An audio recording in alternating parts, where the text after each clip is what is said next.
Pascal Mukuna, évêque ya ACK, pe motambwisi ya mouvement éveil patriotique atiami na bokangami sima na koyanula na parquet ya cour d'appel na bofundami ya mwasi moko pona kozwa ye na makasi mpe kobotola ye mikanda ya ndako ya nkondo mobali na ye.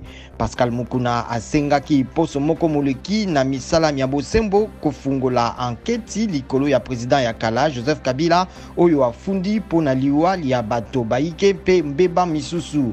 Pascal Mukuna afundami ye mokope lokola na bayi libota ya Laurent Désiré Kabila, tata ya Joseph Kabila pe mokonzi ya kala ya RDC. Président Tshisekedi andimi kopesa maboko pona baluki ya RDC basala nkisi ya kobikisa COVID-19 na makoki ya mboka elobi Dr Jérôme Munyangi moluki ya bokolongono oyo misala miaye miyebana pona nkisi ya nzete ya Artemisia. Dr Munyangi azongi mboka uto mikolomike pona kosala na mabele ya bakoko baye. Ba ONG ya bitumba na kanyaka ba paleli contrat ya bosali passeport biométrique ya RDC na compagnie belge Cemex oyo ezali moko na ntalo koleka na molongo. Bayi présidence balobi mokonzi ya mboka andimite kobandela boyokani na CMS pona bosali passeport.